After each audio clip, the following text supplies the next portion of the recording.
CNN is still planning to host President Trump for a town hall tonight. This just hours after a jury found him guilty of sexually abusing and defaming magazine writer E. Jean Carroll in the 1990s. Hashtag boycott CNN was trending on Twitter yesterday. The town hall will be the first TV event of the 2024 campaign. Former Representative Liz Cheney's PAC came for Trump and his fitness for office in a new 2024 television ad. Let's take a look at some of that. He watched on television while the mob attacked law enforcement, invaded the Capitol, and hunted the vice president.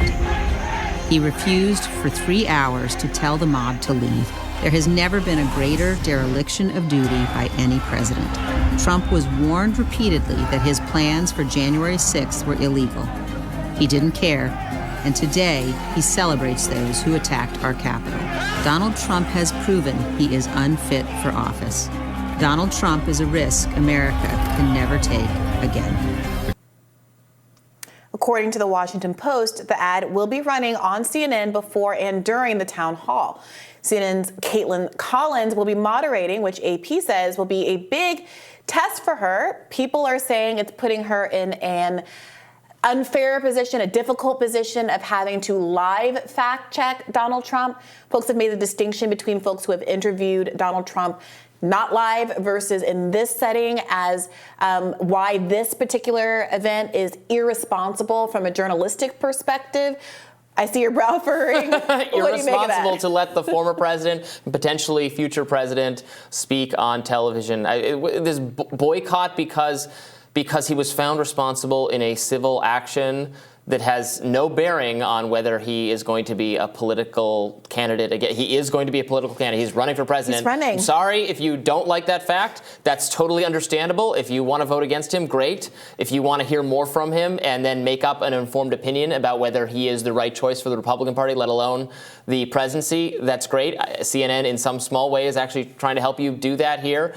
But again, this is more like deplatforming nonsense, really. This is the idea that you can keep him quiet or something. Like, it's ridiculous. And I'm sorry, even if you think he is absolutely guilty of what E. Jean Carroll accused him of, et cetera, that doesn't affect whether we should hear about what his policy ideas are. He is a viable candidate for the presidency. He has already been president. I tend to agree. I think the E. Jean Carroll hook feels like a pretext to for people who want to articulate their concern that they are basically not up to the challenge of fact-checking Trump in real time. I do believe that there's a journalistic responsibility for an interviewer to be able to push back against incorrect things that are said, misleading things that are said, whoever the Caitlin Collins person can is. ask him about the E. Jean Carroll incident. Right. And that is an obligation that journalists have. I think that sometimes when people panic about moments like this,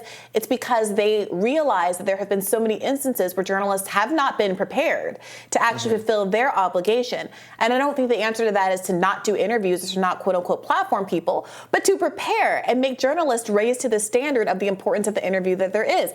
We just saw that bizarre debacle with the BBC reporter and Elon Musk.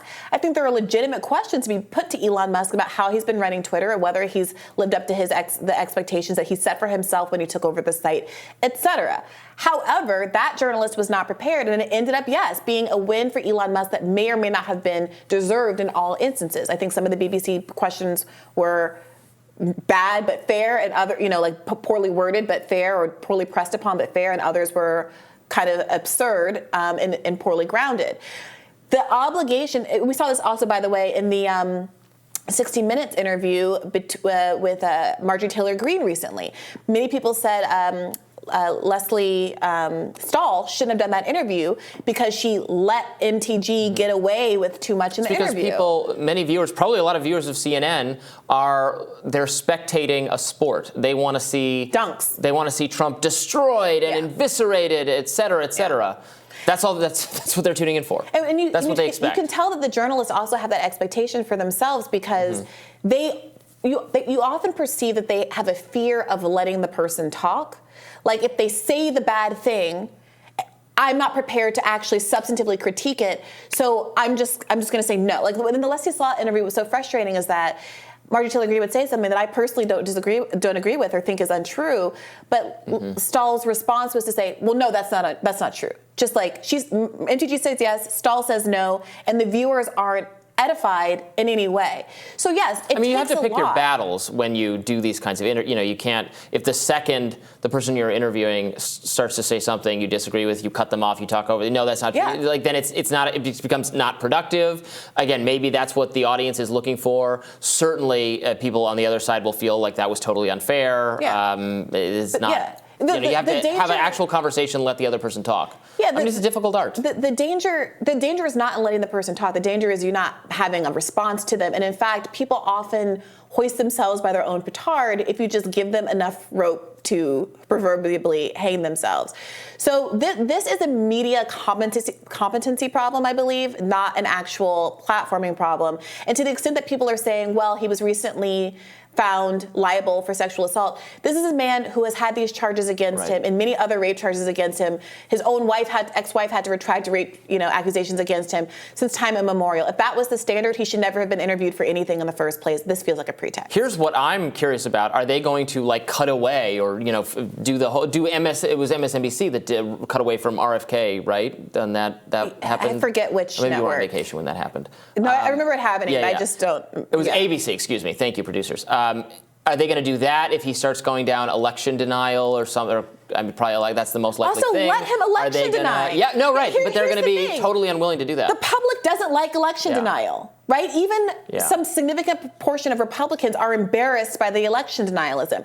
So let them see who he is and push back against him and let him say on national TV in front of everyone that he doesn't respect democracy. But look at how liberals are approaching this. They're approaching this from it is reckless to allow him to spew these lies.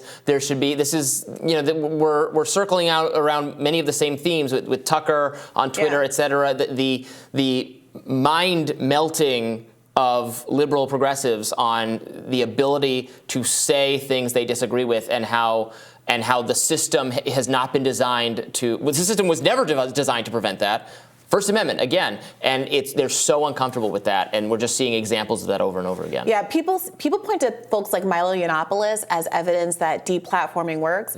I would argue that Milo Yiannopoulos was abandoned by his own cohort when he spoke, when he was allowed to speak, and he made those weird kind of pro-pedophile sympathetic statements, and that's when everybody abandoned him. Yeah, it kind of showing up to his events and protesting him and trying to get the event shut down, that did not work. That is what made him for a time period, the most famous commentator on the right.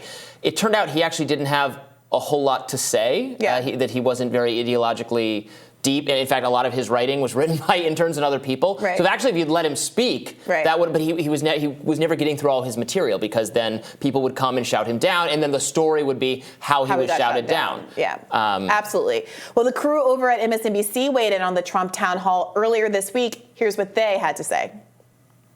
But it feels to me like this is a pretty open attempt by CNN to push itself to the right and make itself attractive and show its belly to MAGA and to conservatives, hoping that they will tune in. That's what it feels like to me. What does it seem to you? Well, it feels like horrifically bad judgment to me. Let's be clear about this. This is not journalism. This is entertainment. She's doing the meme with the butterfly. It's CNN. Is this MAGA? It's totally ridiculous. It's absurd. I don't get it. I don't get it. And it is worth noting, and I meant to say this earlier. If the standard is people who have been credibly accused of sexual assault shouldn't get a platform, there are some big questions about the inconsistencies between how Donald Trump is being treated and how Joe Biden has been treated. And Bill Clinton. 100%. And so, Kamala Harris at a campaign event in Nevada in April of 2019 said of the allegations against Joe Biden, quote, "I believe them and I respect them being able to tell their story and having the courage to do it." And the media never once, as far as I know, in the years since she has been VP, or in the context of the 2020 general election race, asked her about the inconsistency between her backing Joe Biden as president and her statements on the campaign trail, not to mention all of the other policy and ideological gaps between the two of them. And that is what makes a farce of journalism, not these kind of CNN town halls. Exactly. The standard articulated on that issue, on sexual misconduct, by the activist, liberal, Me Too people, a standard that was wholly embraced by both Kamala Harris and Joe Biden himself, is to believe women, believe accusers by default, automatically. I've never thought that standard made any actual sense.